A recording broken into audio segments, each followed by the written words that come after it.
Salut tout le monde, j'aimerais faire une petite vidéo pour parler de la hiérarchie au niveau du système nerveux et du système sensoriel.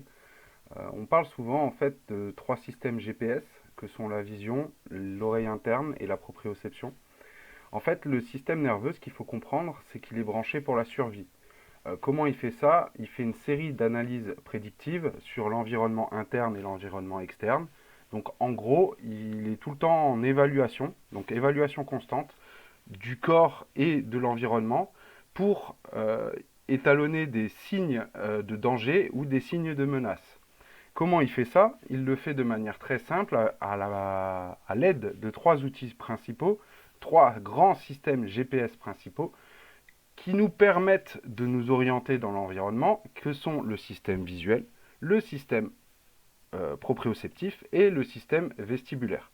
Chaque système dont on vient de parler, il remplit un rôle précis dans ce qu'on peut appeler l'équation du mouvement, comment je vais bouger dans le monde qui m'entoure. Est-ce qu'ils sont égaux? C'est pour ça qu'on veut parler de hiérarchie. Est-ce qu'ils sont égaux? D'un point de vue pratique, il y a une approche hiérarchisée de ces systèmes sensoriels, en fonction de la dépendance du système nerveux à chacun de ces trois systèmes. La base, en fait, c'est les besoins de survie qui sont en fait calqués sur les capacités prédictives de chaque système. Et le cerveau, il va prioriser les informations qu'il reçoit sur la capacité qu'a cette information à reconnaître une menace dans l'environnement le plus rapidement possible. Okay, donc ils ne sont pas vraiment égaux. Ce qui fait qu'il y a une hiérarchie. La hiérarchie, c'est le système visuel en premier, le système vestibulaire en second et le système proprioceptif en dernier. Ok? On va partir sur un exemple pour mettre des chiffres. Les chiffres, ils sont pris au hasard, on va dire, enfin, dans des normes, mais ils ne sont pas à prendre au pied de la lettre. Quand on va créer un mouvement athlétique, un sprint, etc., il faut partir du principe que pour que cela soit réalisable, il faut 100% dans la somme des trois systèmes. C'est-à-dire, les trois systèmes additionnés donnent 100% des informations sensorielles à pleine mesure et au taquet le mieux possible. Avec la hiérarchie du système nerveux et du système sensoriel, on pourrait avoir quelque chose du type système visuel donne 50% de l'information, système vestibulaire donne 30% de l'information et système proprioceptif donne 20% de l'information. Ce qui nous donne au total 100% de précision et de congruence des informations, soit un mouvement, un output moteur à 100%.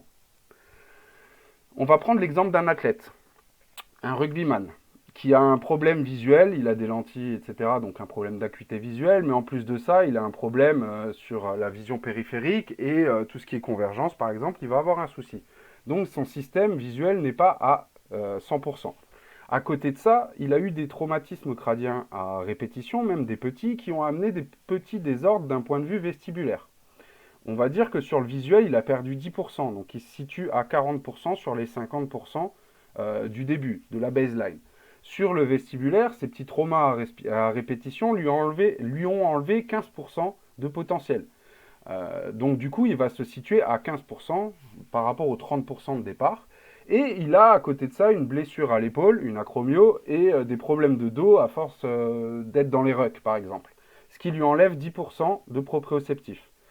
L'athlète est à 65% de son potentiel maximum, c'est-à-dire 10% de proprioceptif au lieu de 20, 15% de vestibulaire au lieu de 30 et 40% de visuel au lieu de 50. Tu vas mettre en place un programme d'entraînement en tant que préparateur physique avec énormément de mouvements, de l'isométrie, tout ce que tu veux. C'est centré sur du proprioceptif. Tu ne fais que du proprioceptif. Le programme marche à fond. Tu utilises le meilleur système d'un point de vue proprioceptif qui existe.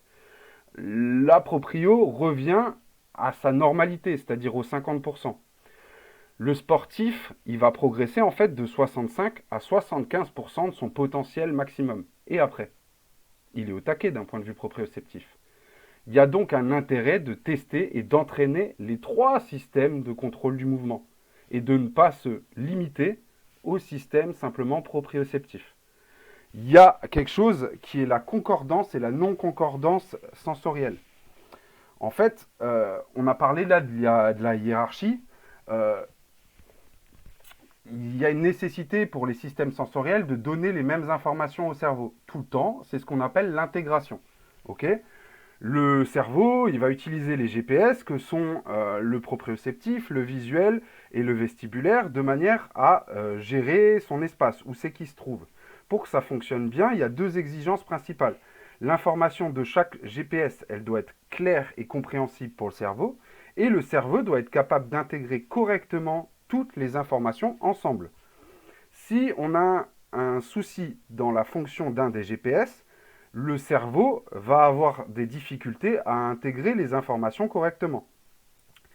Et on peut prendre l'exemple d'un GPS en voiture où les satellites, on va dire les satellites, c'est visuel, proprioceptif, vestibulaire, les satellites donnent une information différente.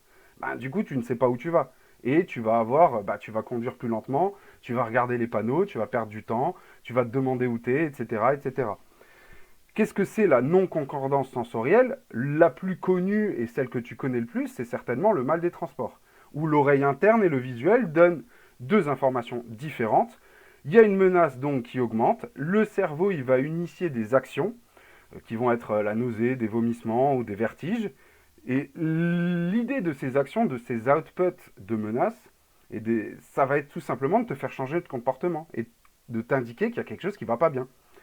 Dans le monde de la prépa physique, il faut bien comprendre qu'il y a de multiples formes de non-concordance sensorielle et que sans amener forcément des outputs de survie comme des nausées, etc., ça peut créer des perturbations assez significatives dans le système de l'athlète, avec une qualité de mouvement qui sera moindre, restriction de mobilité, restriction de force, restriction de vitesse, tout ce que tu veux, et ça peut créer aussi des douleurs, parce que les nocicepteurs, c'est les récepteurs en lien avec la douleur, ce sont des propriorécepteurs. Donc la forme suit la fonction. Il y a un intérêt dans la correction structurelle de faire attention à tous les systèmes, sinon tu seras toujours limité en ne prenant pas en compte le visuel et le vestibulaire. À bientôt!